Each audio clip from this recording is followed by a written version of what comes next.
ಚಿತ್ರಕಲೆ ಜಗತ್ತಿನ ಚಕ್ರವರ್ತಿ, ಯೋಗ ಕಲಾರತ್ನ, ಮಹಾನ್ ದೈವ ಭಕ್ತ, ದಾದಾ ಸಾಹೇಬ್ ಫಾಲ್ಕೆ ಪ್ರಶಸ್ತಿ ಪುರಸ್ಕೃತ, ಇಬ್ಬರಿಗೆ ಕಣ್ಣು ಕೊಟ್ಟ ಕಣ್ಣಪ್ಪ, ಅಭಿಮಾನಿಗಳಿಂದ ಅಂತ್ಯಕ್ರಿಯೆ ಮಾಡಿಸಿಕೊಂಡ ಏಕೈಕ ಕಲಾವಿದ ಹಾಗೂ ಇಚ್ಛಾ ಮರಣ ಹೊಂದಿರುವ ಏಕೈಕ ವ್ಯಕ್ತಿ, ಮರೆಯಲಾಗದ ಮುತ್ತು, ಕನ್ನಡಿಗರ ಸ್ವತ್ತು, ಅಮರಜೀವಿ ವರನಟ ಡಾಕ್ಟರ್ ರಾಜ್ಕುಮಾರ್. ಇದೇ ಈ ಹೊತ್ತಿನ ವಿಶೇಷ ಕಾರ್ಯಕ್ರಮ ಸಾಧಕರ ಹಾದಿ. ನಾನು ಪವನ್ ಪ್ರಭು.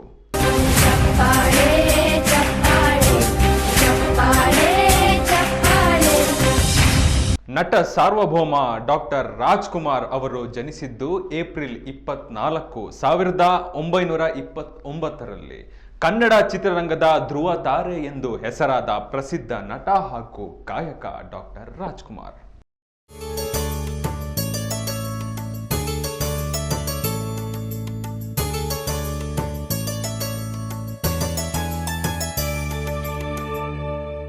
ಶ್ರೀಮತಿ ಪಾರ್ವತಮ್ಮ ರಾಜ್ಕುಮಾರ್ ಸುವರ್ಣಾಕ್ಷರಗಳಲ್ಲಿ ಬರೆಯಬೇಕಾದ ಡಾಕ್ಟರ್ ರಾಜ್ಕುಮಾರ್ ಅವರ ಯಶಸ್ಸಿನ ಗಾಥೆಗೆ ಬಹಳಷ್ಟು ಕಾರಣವಾದ ಅವರ ಮನಮೆಚ್ಚಿದ ಮಡದಿ.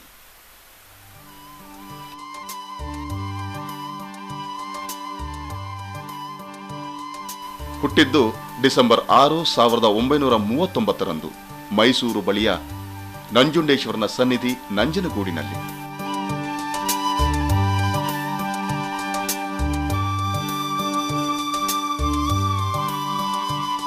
ಬೆಳೆದದ್ದು ಅದೇ ಮೈಸೂರಿನ ಬಳಿಯ ಪುಟ್ಟ ಗ್ರಾಮವಾದ ಸಾಲಿಗ್ರಾಮ.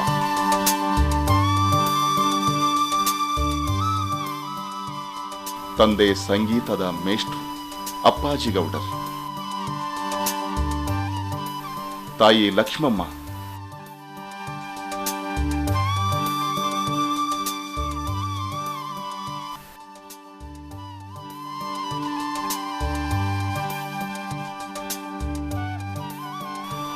ಅವರ ಹಿರಿಯ ಮಗಳಾಗಿ ಹುಟ್ಟಿದಾಗಲೇ ಸೋದರ ಮಾವ ಸಂಬಂಧಿ ನಟ ಭಯಂಕರ ಸಿಂಗಾನಲ್ಲೂರು ಪುಟ್ಟಸ್ವಾಮಯ್ಯನವರ ಹಾಗೂ ಅತ್ತೆ ಲಕ್ಷ್ಮಮ್ಮ ಹೃದಯಪೂರ್ವಕವಾಗಿ ಹರಸಿದರು.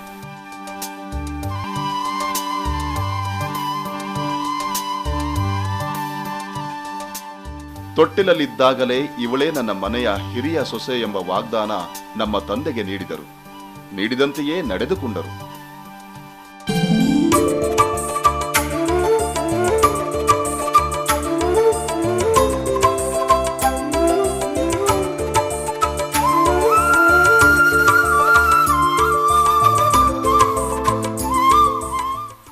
ಸಾಲಿಗ್ರಾಮದ ದೇವಸ್ಥಾನ, ಹನುಮಂತರಾಯನ ಗುಡಿ,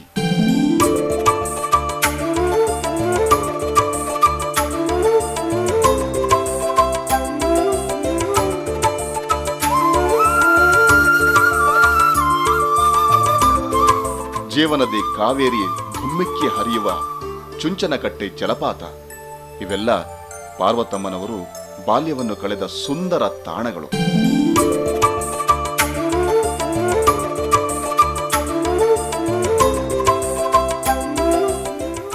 ಸಾಲಿಗ್ರಾಮದ ಶಾಲೆಯಲ್ಲಿ SSLC ಓದು ಮುಗಿಸಿದ್ದ ಪಾರ್ವತಮ್ಮ ಮುತ್ತುರಾಜ್ ಅವರ ಮನೆಗೆ ಅಮೂಲ್ಯ ಮಾಣಿಕ್ಯವಾದರು.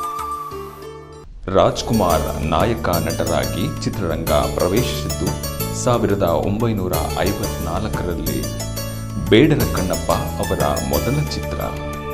ಅದಾಗಲೇ ಅವರು ಬಾಲಕ ನಟನಾಗಿ ಒಂದೆರಡು ಸಿನಿಮಾಗಳಲ್ಲಿ ಕಾಣಿಸಿಕೊಂಡಿದ್ದರು. ಪೂರ್ಣ ಪ್ರಮಾಣದಲ್ಲಿ ಹೀರೋ ಆಗಿದ್ದು ಬೇಡರ ಕಣ್ಣಪ್ಪ ಚಿತ್ರಕ್ಕೆ. ಆಗಲೇ ಕನ್ನಡಕ್ಕೊಬ್ಬ ಹೀರೋ ಸಿಕ್ಕ ಅಂತ ಜನ ಮಾತನಾಡಿದರು. ಅದು ರಾಜ್ಕುಮಾರ್ ಸಿನಿ ಬದುಕಿನ ಮಹತ್ತರ ತಿರುವು. ಭಾಗ್ಯದ ಬಾಗಿಲು ರಾಜ್ ಅಭಿನಯದ 100ನೇ ಚಿತ್ರ. ಈ ಚಿತ್ರ ತೆರೆ ಕಂಡಾಗ ಮೈಸೂರಿನಲ್ಲಿ ಬೃಹತ್ ಮೆರವಣಿಗೆ ನಡೆಯಿತು.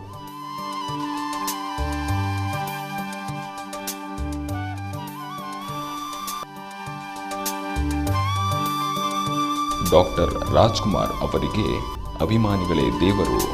ಅಂದಿನಿಂದ ಇವತ್ತಿಗೂ ಅಭಿಮಾನಿಗಳೇ ದೇವರು ಎನ್ನುವುದು ವಾಡಿಕೆಯಂತಾಗಿರುವುದು ಹೌದು. ಆದರೆ ಅವತ್ತು ರಾಜ್ಕುಮಾರ್ ಅಭಿಮಾನಿಗಳನ್ನ ದೇವರು ಎಂದು ಸಂಬೋಧಿಸಿದ್ದ ಸಂದರ್ಭವೇ ವಿಶೇಷ.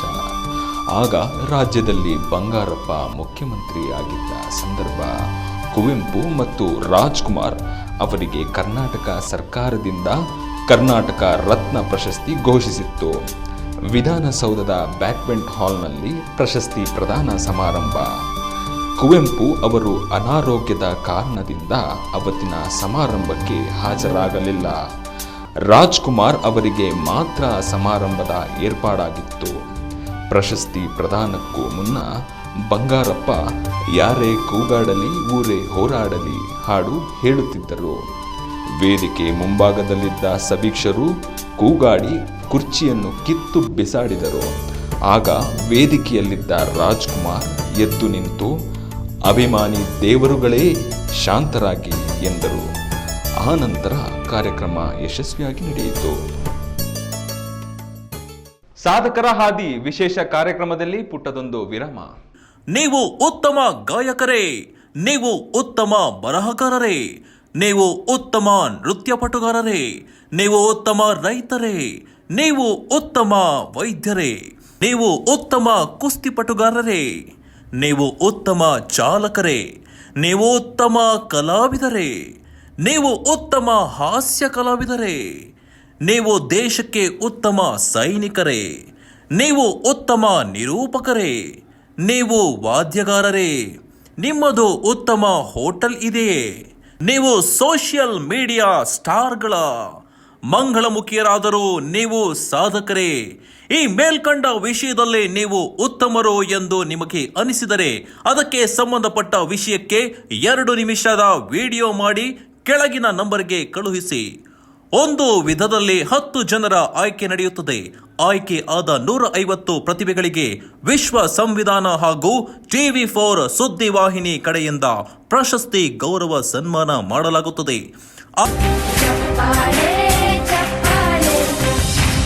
ವಿರಾಮದ ನಂತರ ಸಾಧಕರ ಹಾದಿ ವಿಶೇಷ ಕಾರ್ಯಕ್ರಮಕ್ಕೆ ಸ್ವಾಗತ.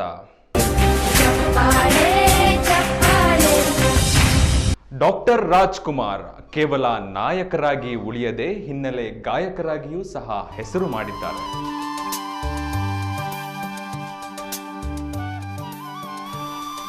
ಅವರು ಪೂರ್ಣ ಪ್ರಮಾಣದಲ್ಲಿ ಗಾಯಕರಾಗಿ ಹಾಡಿದ್ದು ಸಂಪತ್ತಿಗೆ ಸವಾಲ್ ಚಿತ್ರದ ಎಮ್ಮೆ ಹಾಡಿನ ಮೂಲಕ ಅವರು ಗಾಯಕರಾಗಿಯೂ ಹೊರ ಹೊಮ್ಮಿದ್ದು ವಿಶೇಷ. ಆ ಸಂದರ್ಭವು ತುಂಬಾ ಆಕಸ್ಮಿಕ. ಹೆಸರಾಂತ ಗಾಯಕ PB ಶ್ರೀನಿವಾಸ್ ಆ ಹಾಡು ಹಾಡಬೇಕಿತ್ತು.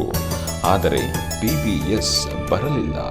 ಸ್ಟುಡಿಯೋ ಕ್ಯಾನ್ಸಲ್ ಮಾಡುವುದಕ್ಕೆ ಆಗಲ್ಲ ಅಂತ GK ವೆಂಕಟೇಶ್ ಅವರು ರಾಜ್ಕುಮಾರ್ ಅವರಿಗೆ ಒತ್ತಾಯಿಸಿ ಹಾಡಿಸಿದರು.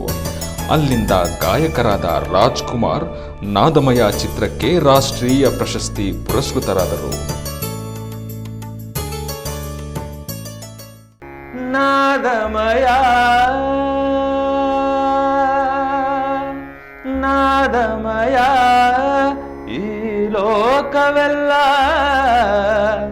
ನಾದಮಯ ಈ ಲೋಕವೆಲ್ಲ ಕೊಳಲಿಂದ ಗೋವಿಂದ ಆನಂದ ತಂದಿರಲು ನದಿಯ ನೀರು ಮುಗಿಲ ಸಾರು ಮುರಳಿಯ ಸ್ವರದಿ ಬೆರೆತು ಚಲನೆ ಮರೆತು ನಿಂತಿರಲು ನಾದಮಯ. ವಿಶೇಷವಾಗಿ ಹಿಂದಿ ಚಿತ್ರರಂಗದಲ್ಲೂ ರಾಜ್ಕುಮಾರ್ ಅವರ ಅಭಿನಯಕ್ಕೆ ಹಾಗೂ ಸಾಧನೆಗೆ ಪ್ರಶಂಸೆ ವ್ಯಕ್ತಪಡಿಸಿದ್ದಾರೆ. ಬಾಲಿವುಡ್ ಸಿನಿ ಪ್ರಿಯರು ಹಾಗೂ ನಟರಾದಂತಹ ಧರ್ಮೇಂದ್ರ, ಸಂಜೀವ್ ಕುಮಾರ್ ಸೇರಿದಂತೆ ಹಲವು ಹಿರಿಯ ನಟರು ಬೆಂಗಳೂರಿಗೆ ಬಂದು ರಾಜ್ಕುಮಾರ್ ಅವರನ್ನು ಸನ್ಮಾನಿಸಿ ಗೌರವಿಸಿದರು. ದಕ್ಷಿಣ ಭಾರತ ಚಿತ್ರರಂಗ ಕೂಡ ಅವರನ್ನು ಗೌರವಿಸಿ ಕೊಂಡಾಡಿತು. ಅಲ್ಲಿ ತನಕ ಕನ್ನಡಕ್ಕಷ್ಟೇ ಎನ್ನುವಂತಿದ್ದ ರಾಜ್ಕುಮಾರ್ ಅವರ ಕೀರ್ತಿ ಹೊರ ರಾಜ್ಯದಲ್ಲೂ ಪ್ರಜ್ವಲಿಸಿತು.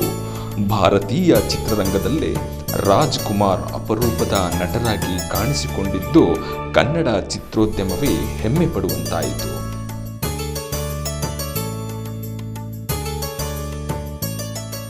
ನೋಡಿದ್ರಲ್ಲ ವೀಕ್ಷಕರೇ, ಡಾಕ್ಟರ್ ರಾಜ್ಕುಮಾರ್ ಅವರ ಸಾಧನೆಗಳನ್ನ.